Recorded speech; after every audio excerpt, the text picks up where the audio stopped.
Politiciens véreux, fonctionnaires corrompus, promoteurs immobiliers voyous, justice passive.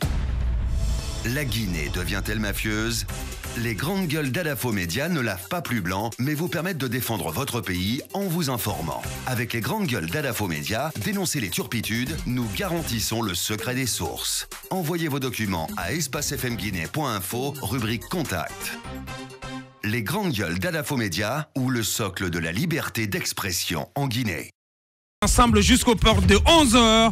Je le disais depuis l'entame de cette émission, la ville de Conakry et d'autres villes de notre pays paraît de leurs plus beaux atours. Ces jours de fête d'indépendance en Guinée, notre pays célèbre 60 années d'accession à la souveraineté nationale et internationale, l'occasion de grandioses célébrations aussi bien ici à Conakry que dans les 33 préfectures du pays, avec à la clé une parade militaire tout à l'heure au stade du 28 septembre en présence d'une dizaine de chefs de l'État, des chefs d'État africains et d'invités de marque. L'occasion aussi, au-delà des réjouissances, de s'arrêter pour questionner le cheminement sociopolitique et économique à la fois truculent et tumultueux de notre pays depuis 1958. Que retenir de ce parcours au plan économique, politique et celui de l'unité nationale? Que prévoient les festivités marquant l'an 60 de l'indépendance de notre pays? Tour à tour, dans un instant, on prendra d'abord le pouls de ces festivités du côté du stade du 28 septembre avec Ousmane Tounkara, que nous allons appeler d'une minute à l'autre dans cette émission. Et un peu plus tard, nos invités qui vont défiler également sur cette antenne, Dr Mamadou Dinde Diallo, il est enseignant-chercheur historien du côté de Kindia, et vous allez l'entendre dans cette émission. Des politiques aussi qui vont s'exprimer ici. Ousmane Gawal Diallo, député à UFDG, Fodé Mariga aussi, et député UFDG, Dr Ousmane Kabassi, tout va bien, président du PADEST, économiste, Ahmed Kourouman du parti GRUP. Donc on va aller très vite là-dessus avec nos invités tout à l'heure. Tama, je donne la parole. Nous avons Ousmane Tounkara. Nous avons Ousmane Tounkara en direct dans cette émission. Mais avant, oui, allez-y. Voilà. Bonjour Ousmane. Bonjour Ousmane. Bonjour Abakar, bonjour Tamba Zakari. Bienvenue dans cette émission. Allez-y Tamba. Voilà, vous êtes du côté du stade du 28 septembre. Il y a quand même une mobilisation qui a été annoncée. Quelle appréciation en faites-vous en ce moment précis?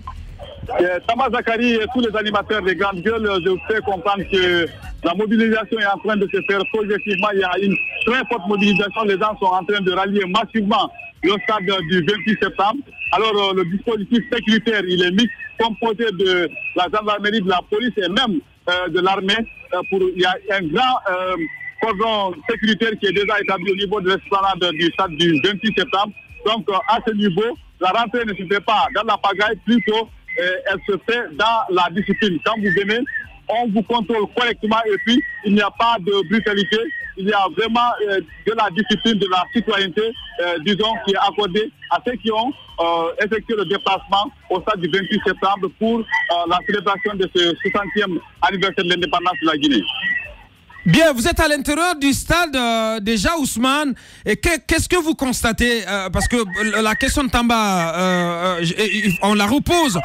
Qu'avez-vous constaté en termes de mobilisation? Est-ce que le peuple de Guinée a répondu à l'appel des autorités dans le cadre de cette célébration?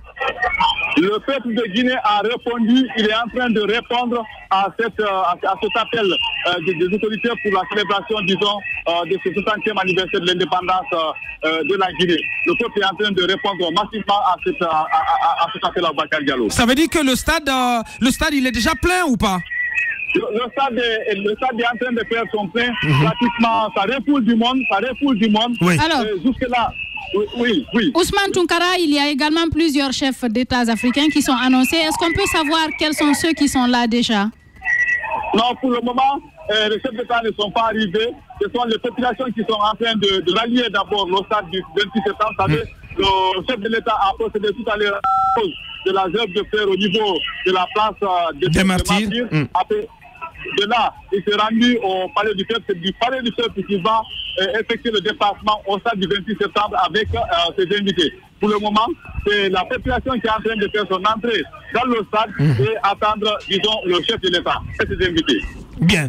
Ousmane Tounkara, donc notre envoyé spécial sur les lieux de célébration. Est-ce qu'il y a de l'ambiance sur place? Il est déjà parti ou il est là? Il est en direct, il est toujours là. Et qu'est-ce qui se passe en attendant? Est-ce qu'il y a de l'animation? De l'animation, oui. Des musiciens qui ont été mobilisés pour la circonstance? Et est-ce que vous sentez de la joie sur le visage de tout le monde? C'est jour de fête quand même. Et peut-être vers la fin, un mot sur le stade lui-même. A-t-il fait entièrement sa toilette? Oui, le stade a fait sa toilette comme on le fait. On pouvait faire mieux que ça, mais ce qui est là quand même est quand même aussi acceptable, même si on pouvait faire mieux. Par rapport à l'animation, là, les artistes sont vraiment mobilisés. Ils sont de gauche à droite. Chacun est en train de faire ce qu'il fait pour l'animation, disons, du stade pour la célébration de cette fête. Il y a beaucoup d'associations de jeunesse, de syndicalistes, munis de pancartes, partout. Voilà, les populations aussi sont munies, disons, des couleurs du pays. Bien. Ils sont vêtus de blanc, des couleurs du pays aussi pour la célébration de cette... Bien, donc on le comprend, beaucoup de couleurs, mais aussi beaucoup d'animation. Déjà, beaucoup d'ambiance au stade du 28. Peut-être un petit mot sur la parade militaire. On sait qu'il y a un défilé militaire qui va se dérouler aujourd'hui. Notamment, ça va être d'ailleurs le point d'orgue de ces célébrations. Qu'avez-vous constaté à propos? À ce propos, voilà, disons, tous les corps habillés sont déjà présents ici. Ils sont de l'autre côté du palais des sports. Je crois qu'ils attendent juste le signal pour le défilé. De ce côté, pas de problème. La mobilisation, elle est totale. Bien. Ousmane Tounkara, donc, qui était en direct depuis le stade du 28 septembre. Merci Ousmane. Merci d'être passé par ici dans cette émission. On vous reprend un peu plus tard vers la fin de l'émission. On vient d'écouter Ousmane. Beaucoup de couleurs, beaucoup d'ambiance, beaucoup d'animation déjà au stade. On ne sait pas, cette question quand même à laquelle on n'a pas de réponse pour le moment. Le nombre de chefs d'État déjà arrivés, on nous a annoncé une bonne dizaine. Jusqu'hier, on avait 3, je crois. Hier, la question a été posée à M. Kiridi Bangoura qui ne sait pas prononcer. Donc, on avait dit au début une dizaine, mais il ne faut pas vous J'ai tout fait pour avoir le directeur du protocole de la présidence ce matin, impossible pour savoir le nombre exact de chefs d'État. Je crois, si tu permets, Maf, le Mauritanien, le Tchadien, nous avons Issoufou, le Congolais, également là, le Malien est là, mais au-delà de ça, il y a aussi le Namibien, et en plus le Burkinabé. Ça fait déjà beaucoup en termes de mobilisation pour des chefs d'État, sans parler de la délégation française qui nous a été annoncée. Alors, on va peut-être faire une comparaison avec le cinquantenaire, parce que là, bon, ça s'est déroulé dans les conditions que nous avons connues, et il y avait eu quand même quelques chefs d'État de la sous-région qui avaient fait le déplacement, qui ont été malades. Oui, mais de ce côté, la mobilisation était beaucoup plus forte au cinquantenaire, malgré, en fait, je veux dire, parlant des officiels venant d'autres pays, voilà, malgré effectivement la maladie du général Conté. Mais moi, ce qui me chiffonne dans tout ça, c'est que c'était bien de ramener la célébration du centenaire à Conakry. Mais c'est important, quand ce sont des dates comme ça, de présenter quelque chose à la face de la nation, parce que c'est un symbole qui puisse symboliser les 60 années. Il aurait pu y avoir des infrastructures, il aurait pu y avoir quelques traces. Malheureusement, j'ai eu l'impression, personnellement, que le gouvernement s'est réveillé parce que tout simplement, vous vous souvenez de l'année dernière, c'était des jeunes qui avaient décidé de couper un gâteau parce que ça n'avait pas été célébré par les autorités. J'ai eu l'impression que cette année, parce que la mobilisation était déjà puissante sur les réseaux sociaux, les jeunes commençaient déjà à confectionner des t-shirts. J'ai juste l'impression que le gouvernement s'est mêlé à la danse à la dernière minute pour ne pas se faire voler la vedette. Sinon, on pouvait célébrer tout cela avec plus de face, mais surtout, je regrette qu'il n'y ait pas de nouveaux acquis qu'on puisse... J'aurais préféré, par exemple, pour la zone de Conakry, des écoles, de nouvelles écoles. Rien que ça, cette année, ça aurait été déjà bien. Bien. Merci, Mohamed Mara. On va essayer de revisiter l'histoire de cette indépendance en compagnie de Dr Mamadou Dindé Diallo. Il est historien, enseignant, chercheur. Il est en direct. Les grandes gueules. Dr Mamadou Dindé Diallo, bonjour. Bonjour. Bienvenue dans cette émission, Mohamed Mara. Alors, nous célébrons aujourd'hui, docteur, le 100e anniversaire de notre accession à la souveraineté nationale. Dites-nous d'abord, 1958 au 2 octobre, quelle était la configuration politique de la Guinée qui a permis d'aller à cette indépendance? Parce qu'on le sait, tous les autres pays, que ce soit en Afrique, mais aussi dans les dom-toms, qui étaient tous convoqués ce jour-là pour valider d'abord, comment ça s'appelle, la constitution de la 5e République, mais aussi pour s'exprimer sur notre adhésion ou non à la nouvelle communauté franco-africaine. Et quelle était la configuration politique de la Guinée qui a permis d'aller arracher cette indépendance? Merci, chers compatriotes. Et je voudrais d'abord souhaiter bonne fête d'indépendance au vaillant peuple de Guinée. Nous fêtons le travail fait par nos devanciers. Vous avez absolument raison, M. Mara, que nous puissions voir quel est le contexte spécifique de la Guinée. Sachez que le contexte, nous sommes venus à cette indépendance dans l'unité de tous les partis politiques. Et lorsqu'on a demandé au peuple de Guinée de pouvoir voter oui ou non pour l'indépendance, je crois que le président Sékou Touré, n'est-ce pas, n'a pas hésité, comme les autres partis, le BAG, la DSG, de demander, n'est-ce pas, à l'ensemble du peuple de Guinée de voter non. Parce que voter non signifie prendre sa souveraineté. Voter non signifie prendre son indépendance. Alors le contexte était que le peuple de Guinée n'a pas voulu que demain nous soyons jugés comme quoi on nous a donné notre indépendance et qu'on l'a refusé. Et c'est une fierté. Oui, mais justement, qu'est-ce qui a fait la différence en Guinée? Parce qu'on sait que, pour ne prendre que la sous-région, au Soudan français, actuel Mali, en Côte d'Ivoire avec le président Oufoué, mais aussi Senghor, dans un premier temps, même s'il y avait eu notamment le groupe de Casa, ensuite le groupe de Monrovia, on se souvient néanmoins que ça n'a pas été facile pour Sékou Touré et ses compagnons de choisir cette option. Qu'est-ce qui a fait la différence? Parce qu'on se souvient que même le pays qui s'est le plus rapproché de la Guinée, c'était le Niger, mais qui n'est pas allé au-delà de 23% de non à l'époque. Oui, s'il vous plaît. En fait, Sékou Touré, depuis, n'est-ce pas, 1947, lorsque le PDG a été créé ici, c'est une section du RDA, s'est inscrit dans la logique de l'émancipation de l'homme noir. Et sachez que le RDA était dans ce contexte. Ce n'est qu'en 1951 que, n'est-ce pas, le RDA s'est désapparenté du Parti communiste. Et le RDA s'est accointé avec, n'est-ce pas, la politique coloniale. C'est ce qui a fait la division entre Sékou Touré et le leader Houphouët-Boigny. Et Sékou Touré, n'est-ce pas, est resté dans cette ligne indépendantiste, la ligne dure du RDA. Et lorsque, donc, on a proposé la constitution de la 5e République, la Guinée a voulu que dans cette constitution, on mette le droit à l'indépendance plus tard. C'est ce qui n'a pas été fait. Et puis, la Guinée a eu la chance que, n'est-ce pas, tous les partis politiques d'alors, le BAG, la DSG, les étudiants, les élèves, tous ceux qui étaient là étaient conscients de la lutte pour l'indépendance. Alors donc, c'est dans l'unité que tout le peuple de Guinée a pris l'indépendance.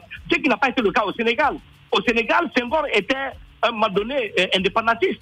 Mais il n'a pas pu parce que, n'est-ce pas, il y avait beaucoup plus de personnes qui voulaient rester dans le cadre de la colonisation. Alors, dans l'unité, nous avons dit non, nous avons acquis l'indépendance, tout a bien commencé et malheureusement, avec le temps, il y a eu cette tache noire dont on parle aujourd'hui, que tout le monde regrette, le Camboiro. Comment en est-on arrivé là? D'où est parti le déclic? Madame, la prise de notre indépendance a été un peu douloureuse. Ça a été fait, c'était comme une rupture. En fait, lorsque vous écoutez les discours entre Sékou Touré et le président de Gaulle, vous comprendrez déjà qu'il y a une hache de guerre qui est, n'est-ce pas, déterrée. Lorsqu'on dit, vous parlez d'ici d'indépendance, vous pourrez prendre l'indépendance le 20 septembre en votant non, il n'y aura pas d'obstacle, mais nous assurerons les conséquences, ça signifie déjà beaucoup de choses. Alors, dès le début de l'indépendance, il y a eu, n'est-ce pas, le peuple de Guinée, notamment le chef de l'État, a senti une certaine pression de la part de la France Je vous apprends que la Guinée n'avait pas voulu la rupture. La Guinée, dès l'indépendance, a cherché à maintenir des liens cordiaux, n'est-ce pas, avec la France. C'est pourquoi il a envoyé Nabi Youla comme représentant de la Guinée, n'est-ce pas, à Paris, pour négocier, n'est-ce pas, que la Guinée maintienne ses relations. Malheureusement, même pour aller à l'ONU, pour que nous soyons reconnus comme 82e État, la France a refusé de nous parrainer. Alors tout ça a fait que Sékou Touré s'est senti, comme l'a dit le président Alpha Condé, comme un lion en cage. Il fallait se protéger. Alors je ne dis pas que tout était vrai, mais il y a que c'est l'environnement qui a rendu l'homme un peu dur, il est devenu un peu paranoïaque parce qu'il pensait avoir des ennemis partout. Voilà. Alors, docteur, cet environnement, vous expliquez en partie, si vous voulez, l'homme qui est devenu Ahmed Sékou Touré à partir de 1959 par, si nous comprenons bien, ces opérations de sabotage venant de la France. Mais dites-nous, avec 60 années de recul aujourd'hui, quel est le regard de l'historien, enseignant-chercheur sur l'effectivité ou non de ces complots? Parce que, qu'on le dise ou pas, ces complots ont été un élément déterminant dans la tournure, compris les événements dans notre pays. Monsieur Mara, je ne peux parler que sur la base de ce qui existe en tant qu'historien. Tout ne peut pas être faux. Il y a certaines documentations qui existent. Ce livre tant décrié qui vient de sortir, j'ai lu dedans, n'est-ce pas, un aveu de l'un des comploteurs qui a été interrogé par la police sénégalaise, qui reconnaît avoir, n'est-ce pas, participé à une opération de sabotage. Ce témoignage existe dans ce livre Mémoire collective. C'est pourquoi j'ai été un peu outré par les réactions négatives des gens de même pas lu le livre. Il faut le lire pour le comprendre.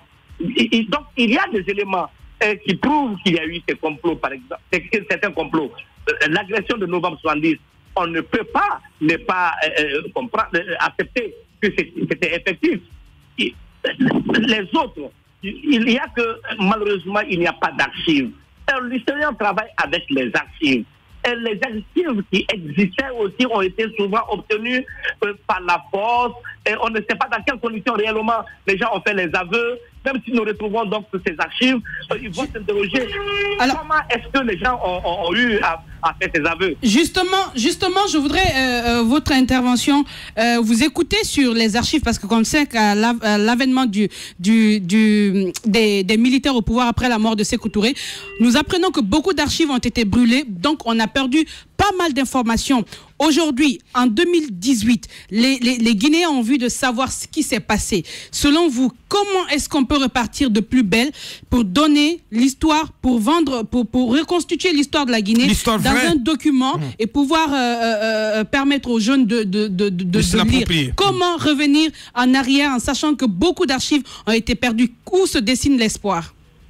Bien. Alors, il y a encore de l'espoir. Je vous apprends qu'en 1994, les historiens de Guinée ont créé une association d'historiens et ils ont eu pour projet d'écrire l'histoire générale de la Guinée. Malheureusement, il n'y a pas eu d'accompagnement, il n'y a pas eu de financement. Et il faut qu'il y ait d'abord une volonté politique que, n'est-ce pas, la recherche soit mise à la place qu'il faut pour que, n'est-ce pas, nous arrivions. Et deuxièmement, il faut dépassionner le débat. Tant que nous ne dépassionnons pas le débat, nous ne pourrons pas trouver la vérité. Il y a des historiens qui ont aujourd'hui peur de s'exprimer. Parce que tout mot que vous allez placer, on va trouver, vous êtes de quel bord? Êtes-vous du bord, n'est-ce pas, des sécuritaristes ou bien anti-sécuritaristes? Voilà la question. Je voudrais d'abord que les historiens, lorsque les historiens, ou bien lorsque le peuple de Guinée va dépassionner le débat et que l'État va financer la recherche, n'est-ce pas, nous arriverons à trouver les archives. Ça existe. Madame, moi, pour faire ma thèse sur l'histoire de la presse guinéenne, je n'ai pas eu d'archives en Guinée. Je les ai vus en Aix-en-Provence, en France. Je les ai vus, n'est-ce pas, à la Bibliothèque nationale de France. Ça existe à la Bibliothèque de Dakar. Il y a des archives qu'on retrouve aujourd'hui à la RTG grâce, n'est-ce pas, à la coopération avec les autres télévisions nationales n'est-ce pas, de la sous-région. Les archives existent ailleurs, madame. nous pouvons les avoir, mais il faudrait que nous ayons le financement possible. Bien. Il faut donc que les historiens soient soutenus, qu'ils aient les moyens de faire la recherche. On poursuit cette interview. Allez-y, Jacques. Et qu'est-ce qui peut être aujourd'hui, à votre avis, l'apport des traducteurs oraux? Peut-être que nous avons encore ici quelques compagnons de l'indépendance, des personnes qui ont vu, n'est-ce pas, cette époque. Est-ce que vous pensez qu'ils peuvent raconter quelque chose qui peut être logé dans un document? Ou alors, vous avez le sentiment qu'on peut avoir toujours des interprétations diverses comme les polémiques que ce livre dont vous mentionnez tout à l'heure a suscité. Monsieur Jacques, vous avez hier écouté le ministre Lili Bangura qui a dit qu'en Guinée, il y a moins d'histoire que de mémoire. Et la mémoire, n'est-ce pas, elle se fait selon le camp qu'on soutient. C'est ce qu'il faut dépasser. Ces compagnons de l'indépendance doivent, n'est-ce pas, être objectifs. Dire réellement ce qui s'est passé et puis, n'est-ce pas, ceux-là qui estiment qu'ils ont été victimes, dire également réellement ce qui s'est passé. Il ne peut pas avoir 26 ans de règne sans qu'il n'y ait d'ennemis. Mais il faudrait que les gens aussi osent dire j'ai été comploteur, j'ai combattu, n'est-ce pas, ce régime parce que j'estimais que ce régime, n'est-ce pas, avait dévié.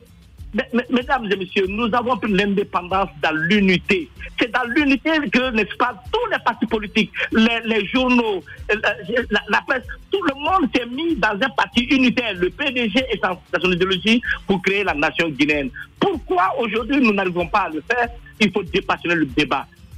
Il faut dépassionner le débat. Docteur Mamadou Dinde Diallo, historien, enseignant, chercheur en direct dans cette émission. Dernière question, Tamba. Alors, docteur Diallo, l'histoire guinéenne est diversement appréciée selon que l'on se tient du côté, selon sa position par rapport au canon. Alors, aujourd'hui, vous voyez bien qu'il s'agit de la célébration du 2 octobre. Il y a une partie de la société guinéenne, notamment politique, de l'opposition républicaine, qui a appelé ses militants à ne pas prendre part à cette célébration-là. Vous qui êtes universitaire, comment lisez-vous entre les lignes de cette décision-là? Cet appel. Je regrette. Je regrette vraiment cet appel s'il est effectif qu'une partie du peuple de Guinée a été appelée à ne pas célébrer, n'est-ce pas, le sang versé par nos ancêtres pour qu'on ait cette indépendance. Si nous sommes aujourd'hui libres de parler, vous et moi, c'est parce qu'il y a eu cette indépendance. Ce n'est pas célébrer un parti, ce n'est pas célébrer un homme, nous célébrons la nation. Et là, c'est tous les fils de la Guinée, qu'ils soient du nord, du sud, de l'est, de l'ouest. Il n'y a pas de la place à la politique aujourd'hui. Aujourd'hui, nous devons taire nos querelles. Aujourd'hui, nous devons taire nos différences pour ne voir que notre mère, la Guinée qui est, n'est-ce pas, qui est notre seul élément unificateur. Bien. Voilà. Taire nos divergences pour ne voir que l'essentiel, que c'est qui nous unit le plus. Donc, notre maison commune, la Guinée. Merci à vous, docteur Mamadou Dinde Diallo. Merci d'avoir répondu à nos questions ce matin. Véritable success story de la radio Espace Guinée, les grandes gueules, détentrices des meilleurs scores radio en Guinée, de la meilleure émission talk show, a donné le créneau horaire du départ au bureau et du retour à la maison, récoltant depuis des années consécutives le titre d'émission la plus écoutée en Guinée, toutes catégories confondues. Un grand total de plus de 5 millions d'auditeurs ont été fidèles au talk show Les GG, diffusé jour après jour sur toutes les stations du réseau Adafo Média de 9h à 10h30, un exploit qui restera longtemps dans les annales de la bande FM en Guinée.